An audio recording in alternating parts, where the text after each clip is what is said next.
Bienvenidos, esto es Radio Sefarad. Estas son las noticias y empezamos como siempre con los titulares de hoy.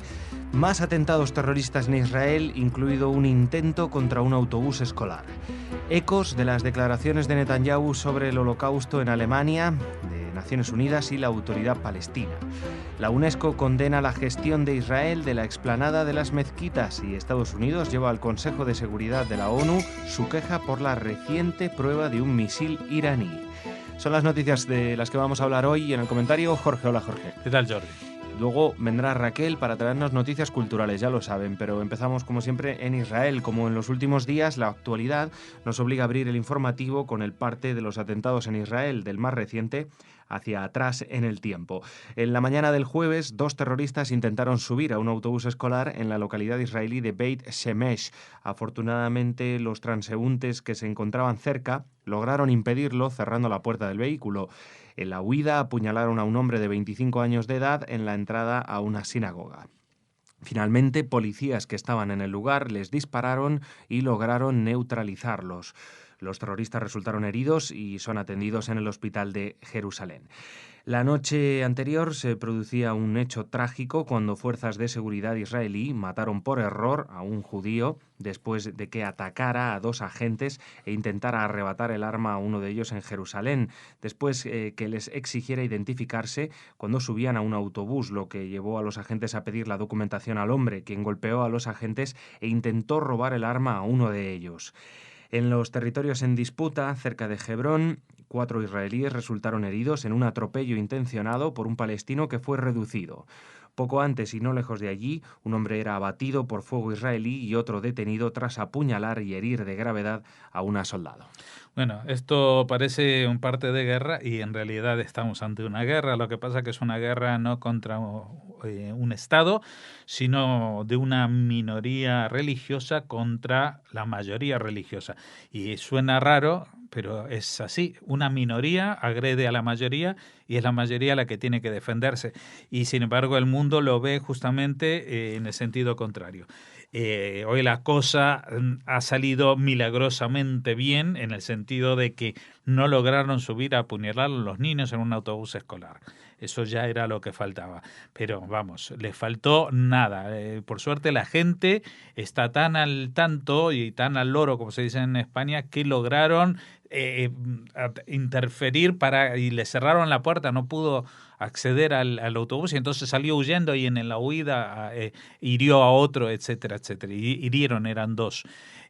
Pero a mí me parece todavía más trágico la noticia del anterior, del error de matar, no porque se mataron a un judío por error, sino la situación es realmente hasta propia de una película. La situación es tal que un señor que había sido soldado y que esto que el otro, que había trabajado en temas de seguridad, vio a 2 policías y le parecieron, por lo que no se sabe muy bien, que eran sospechosos. Estaba por subir al autobús, le dijo, ustedes identifíquense. Y eran 2 policías y le dijo, ¿cómo identifíquese? Identifíquese usted. Y entonces el tío que vio en ellos algo sospechoso se le echó encima para arrebatarle el arma, con lo cual ellos reaccionaron disparándole y al final lo mataron. Y vinieron las fuerzas de seguridad y resultó que cuando cogieron su documentación vieron que era un judío israelí que estaba tratando de justamente evitar un atentado por algo que le resultó sospechoso en esos 2 policías.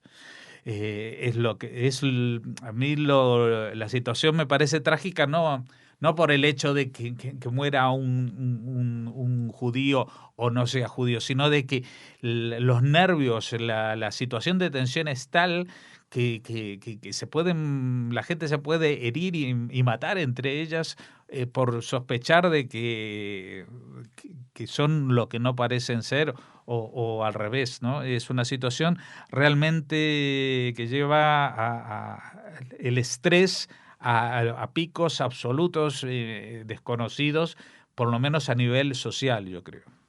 Seguimos. La polémica suscitada después de las declaraciones del martes del primer ministro israelí Benjamin Netanyahu sobre el Holocausto y la consiguiente aclaración en su visita a Alemania tuvo que escuchar a la canciller alemana Angela Merkel decir: en nombre del gobierno federal y yo puedo decir que sabemos quién fue el responsable de la ruptura con la civilización, que fue la Shoah. Estamos convencidos de que esto debe ser transmitido una y otra vez a las futuras generaciones a través de, por ejemplo, la educación escolar. No vemos ninguna razón para cambiar nuestra visión de la historia sobre esta cuestión en particular. Mantenemos nuestra responsabilidad por el Holocausto y Shoah. También el portavoz de la ONU, Farhan Haq, se ha pronunciado sobre el asunto y ha afirmado que es impensable que el Holocausto pudiera ser inspirado por otros que no fueran los nazis. El presidente de la Autoridad Palestina, Mahmoud Abbas, ha reprochado a Netanyahu sus mentiras sobre el Holocausto, resaltando que con ellas pretende evitar su responsabilidad en el respeto de derechos de los palestinos. Bueno, vamos a poner las cosas en su sitio. Nosotros ayer hablamos de estas desafortunadas palabras que fueron también un poco malinterpretadas, sacadas de contexto. Digamos que la intención de Netanyahu, así lo dijo él cuando trató de disculparse después, era señalar que el odio de los palestinos hacia los judíos venía de lejos y que incluso en la época de la Segunda Guerra Mundial el líder de los palestinos, el mufti de Jerusalén, había viajado y se había instalado en la Alemania nazi y que había recomendado a Hitler en persona que eliminase físicamente a los judíos para que no llegasen e inundasen, en sus palabras, su país, el que consideraba su país, Palestina, ¿no? Esto era la intención de Netanyahu. Se entendió mal, se expresó mal y más en momentos como este. Pero también hay que decir una cosa. Las declaraciones de los políticos del mundo están llenas de fallos como estos y parece como que estaba todo el mundo agazapado esperando la oportunidad de tirarse al cuello de Netanyahu y demostrar de que es una mala bestia, etcétera, etcétera. Esto evidentemente donde más ha sido castigado, digamos, mediáticamente ha sido en el propio Israel, pero allí se tiene el contexto de exactamente qué fue y qué hizo este señor al-Husseini, el mufti de Jerusalén, y también tiene una noción muy clara de quién fue Hitler, ¿no? O sea, que saben que aunque este señor fue un personaje tenebroso, pues eso no aclara y no hace menos terrible y menos tenebrosa la figura de Hitler, al contrario. Por supuesto, cada uno de los que se sumaron a las críticas sacaron partido de ello. Y aquí vemos como que el tema, si bien el tema Netanyahu estuvo muy mal en mezclar el tema de la Shoah con el conflicto palestino, todos los demás están haciendo absolutamente lo mismo. Los alemanes, para lavar su imagen, diciendo que no, que ellos asumen la responsabilidad y que ha sido culpa suya, etcétera, etcétera, como diciendo, nosotros cumplimos con nuestros pecados y sabemos limpiarlos, etcétera, etcétera. Luego, uno de los portavoces de Naciones Unidas, no sé de qué nacionalidad, pero se llama Farhan Haq, así que posiblemente sea un musulmán, se ha pronunciado y ha afirmado que es impensable que el Holocausto pudiera ser inspirado por otros que no fueran los nazis. Y yo le digo, señor, pues sí, es muy pensable que pueda ser inspirado por otros y no solamente por los árabes. O sea, también podemos encontrar raíces del Holocausto en la propia Europa. Por ejemplo, desde el juicio de Dreyfus en Francia, pasando por expresiones de antisemitismo profundo y pogromos en Rusia, etcétera, etcétera. O sea, el mundo ha estado lleno de precursores del Holocausto. Así que no es para nada impensable que el Holocausto pudiera ser inspirado por otras fuentes que no sean, incluidas incluidas también las árabes, porque recordemos que desde que sucedió el Holocausto, no que los árabes hayan tenido algo que ver en ello, pero desde entonces su retórica, la de los países árabes, de la Liga Árabe, del presidente Gamal Abdel Nasser cuando prometió tirar a los judíos al mar, siempre la retórica es muy similar a la utilizada por los nazis con el tema de la solución final. Vamos a acabar con los judíos, hay que matar a los judíos, e incluso hoy en día si uno mira en YouTube y ve los vídeos que se están colgando de las manifestaciones de países tan pacíficos como Suecia, lo que se oye de fondo en las manifestaciones por la paz en Medio Oriente es matar a los judíos. Es un grito que nos hace pensar de que no es tan impensable. Y por último, el presidente de la Autoridad Palestina, que qué vamos a decir, si es el que en la última instancia está en el origen de esta ola de asesinatos de inspiración religiosa cuando él es un laico ateo fundamentalista que ha mandado a asesinar a palestinos islamistas. Así que él es el que dice, ha reprochado a Netanyahu sus mentiras sobre el Holocausto. Pues, señora Abbas, vamos a ver. ¿Qué es lo que usted cuenta sobre que Israel va a hacer con la mezquita Al-Aqsa? Usted sabe que es mentira, lo ha dicho y lo sigue repitiendo y su gente está muriendo por las mentiras que usted habla. Así que antes de pronunciar la palabra mentira en la boca de cualquier otro, no solamente de Netanyahu, de cualquier otro, tiene que lavarse la boca con mucho, mucho jabón. La UNESCO aprobó este miércoles una resolución condenando la gestión de Israel de la explanada de las mezquitas, pero tras cambios de última hora ha dejado fuera una cláusula, la cláusula más controvertida, que afirmaba que el Muro de los Lamentos era un lugar sagrado solo para los musulmanes y que es una parte integral del recinto donde se encuentra la mezquita de Al-Aqsa. Sin embargo, la resolución condena las restricciones a la libertad de rezo en la mezquita, aunque aún no ha publicado una copia de la resolución aprobada por 26 votos a favor, entre ellos el de España, y 6 en contra, incluido Estados Unidos, Reino Unido, Alemania, Holanda, Chequia y Estonia. Además hubo 25 abstenciones, entre ellas Francia. Según ha trascendido, pero sin confirmar, la UNESCO también afirma que otros 2 lugares sagrados, la tumba de los patriarcas en Hebrón y la tumba de Raquel en Belén, son una parte integral de Palestina. Israel ha emitido un comunicado en el que rechaza totalmente la decisión, ya que pretende transformar el conflicto palestino-israelí en una confrontación religiosa y acusa a la organización de unirse a los que buscan prender fuego a los lugares más sensibles de la humanidad. Sí, ayer hablamos de esto y aunque no tuvieron los bemoles de decir que el Muro de las Lamentaciones o el Muro Occidental es parte de la mezquita Al-Aqsa, sí que se han llenado de gloria con declaraciones como la condena a las restricciones de la libertad de rezo en la mezquita. Y dice que por eso critica la gestión de Israel en la explanada.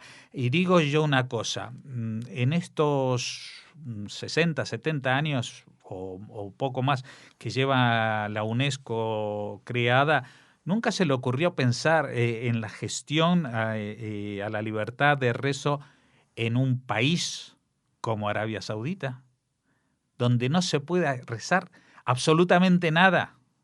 Nada. Y el que rece para otra religión es encarcelado, castigado y hasta crucificado.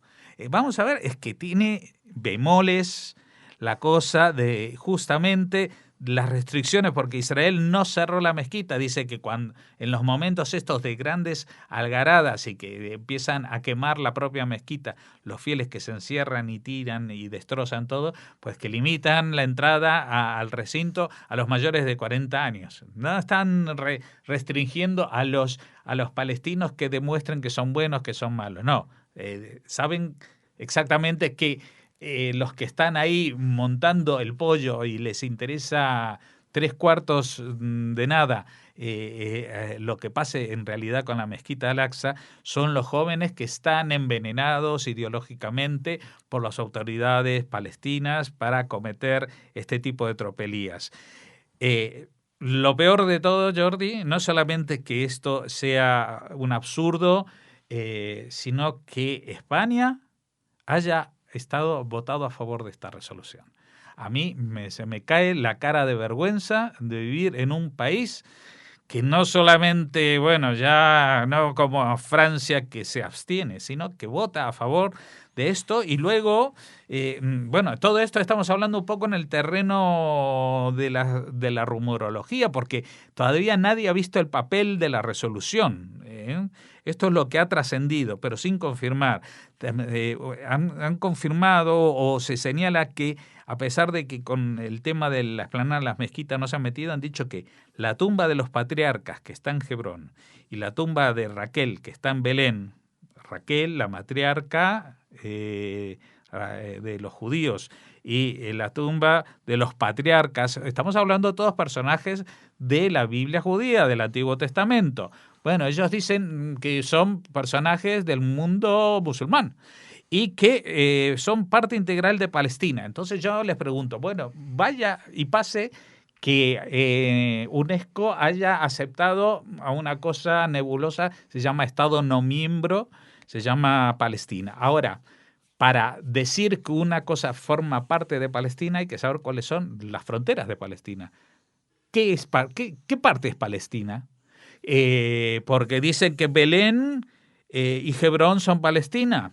Vale, pero entonces el hecho de que no haya metido la mezquita de Al-Aqsa quiere decir que Jerusalén no es Palestina. Podemos tomarlo como un dato ya definitivo de que las Naciones Unidas jamás aceptarán que los palestinos reclamen a Jerusalén. Podemos decir que no sé qué, que Tel Aviv es Palestina porque Yafo está cerca y tiene una mezquita. ¿Qué es lo que podemos decir? ¿Cómo se puede hablar de que forma parte integral de un país que no existe y que no tiene ninguna definición? Entre otras cosas, ¿cuál es su territorio?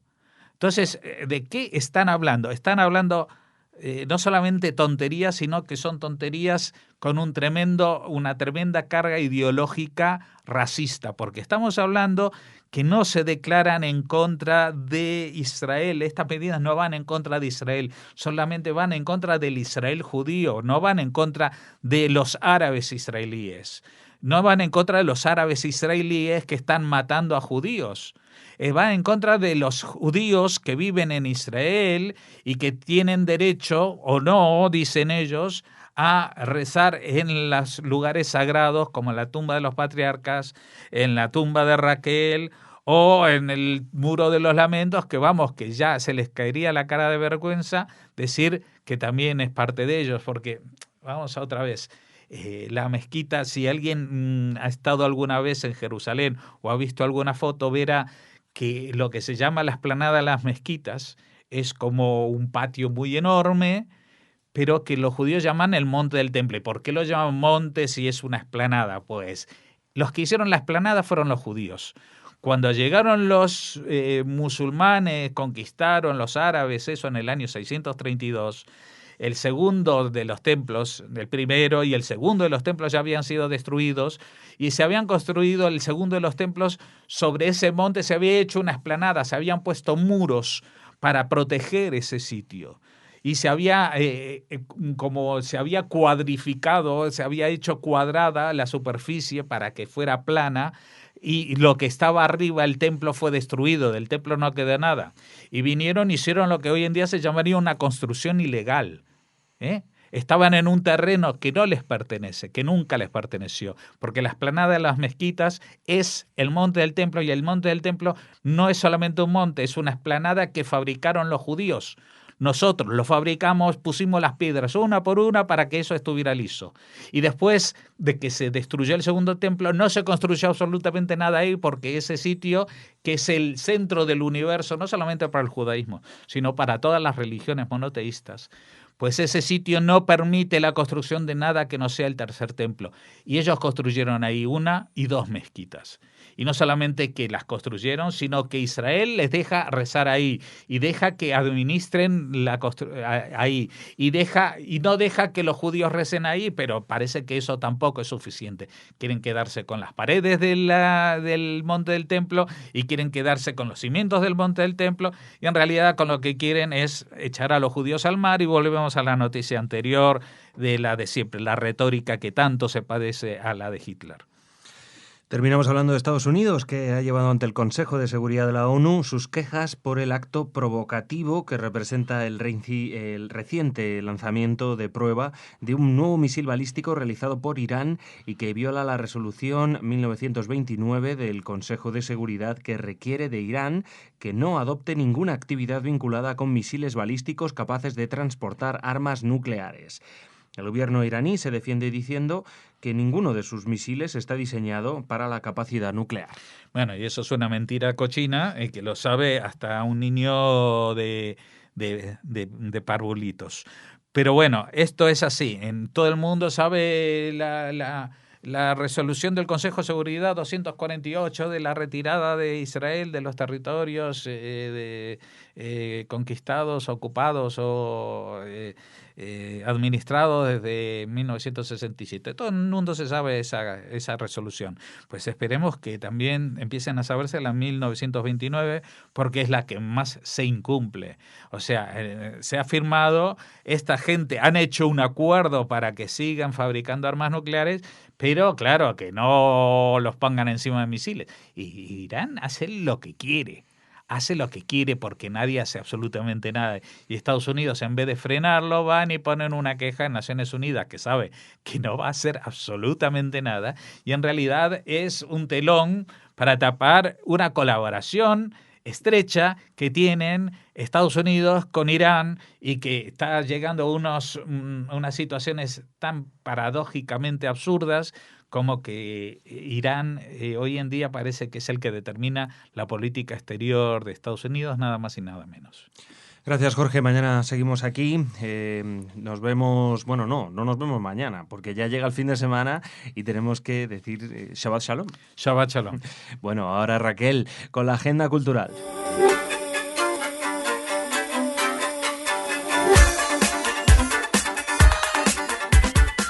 Bueno, dejamos ya la política y nos adentramos en el mundo cultural, como siempre, de la mano de Raquel. Hola, Raquel. Hola, Jordi. ¿Qué tal?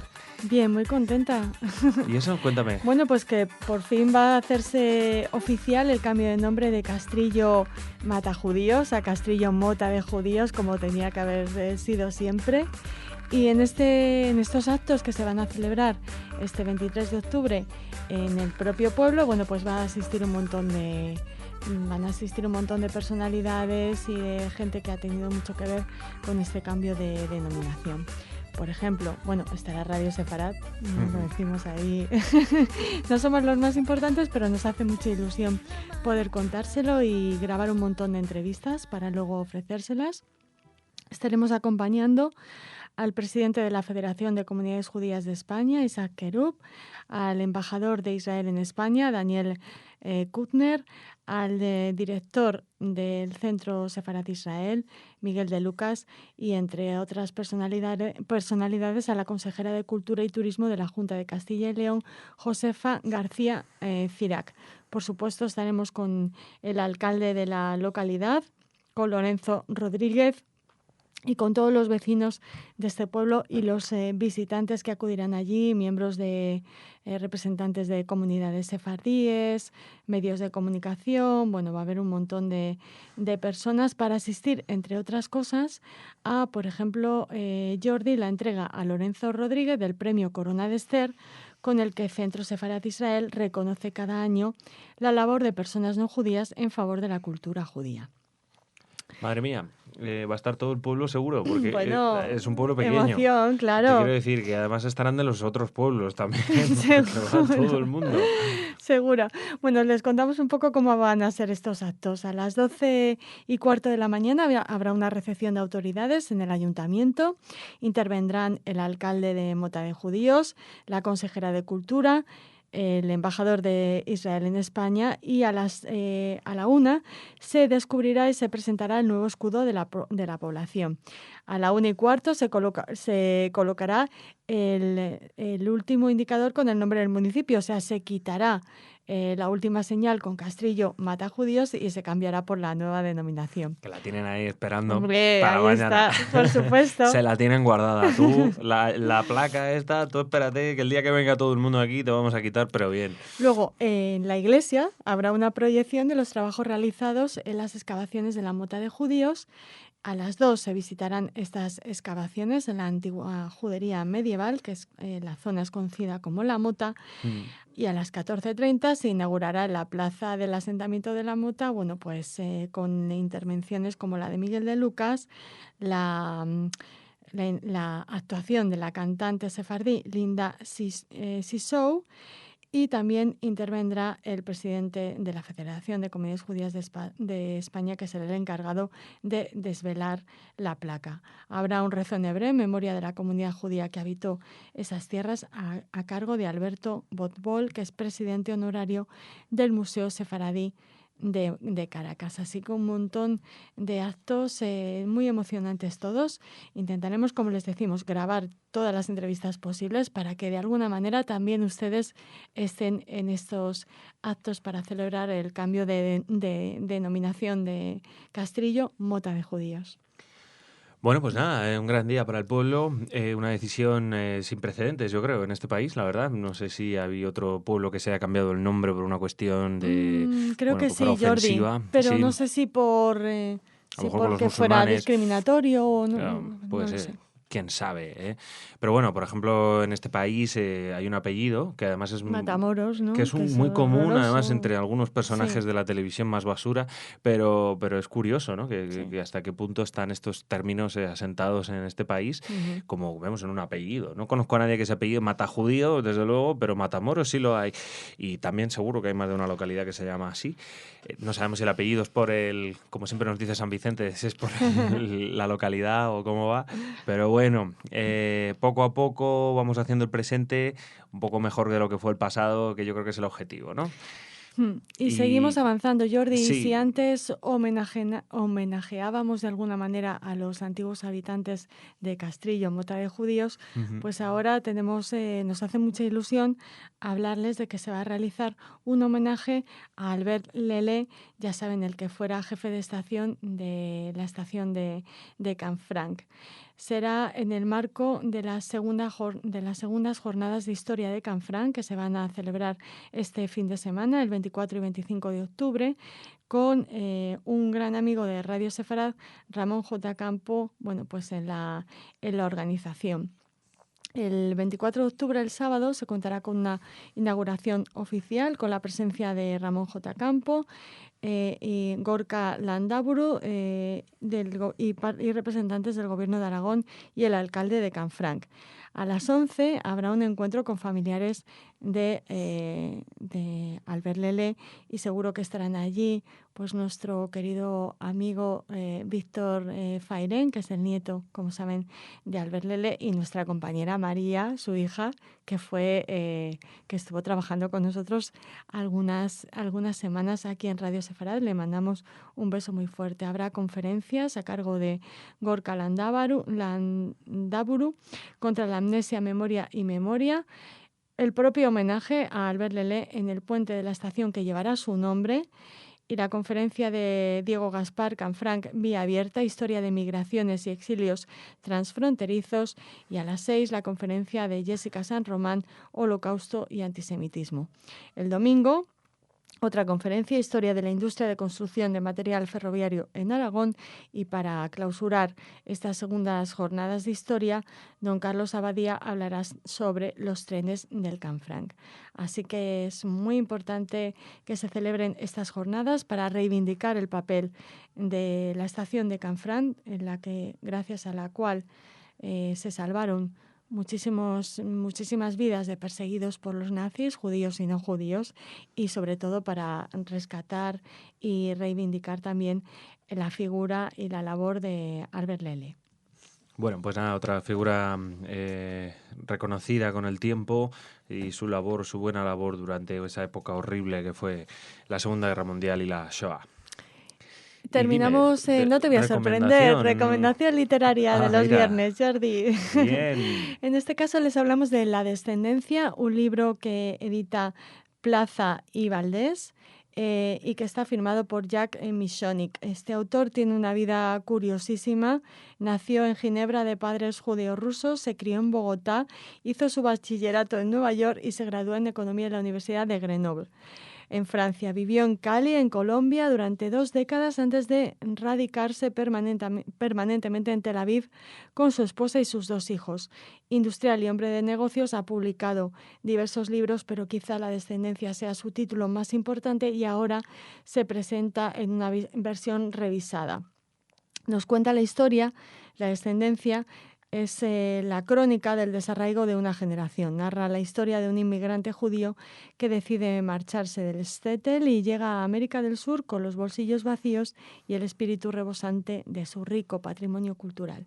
7 lustros más tarde, los bolsillos están llenos, pero la preservación de sus creencias se encuentra en peligro. Por lo tanto, esta no solamente es la historia del protagonista, de León Edry, sino la de muchísimos de sus correligionarios. El libro se presentó este miércoles en el Centro Sefarad Israel y esperemos poder hablar de él con más profundidad con el propio autor, pues en un próximo marcapáginas y en un English Corner, porque suponemos que Jack Misionik hablará en perfecto inglés y Linda Jiménez está también detrás de poder entrevistarle. Así que le recomendamos la lectura de La descendencia y nos despedimos hasta el lunes, ¿no, Jordi? Pues sí, el lunes ya nos vemos con las noticias diferentes. Raquel, que tengan buen fin de semana, tú también. Y Shabbat Shalom. Shabbat Shalom.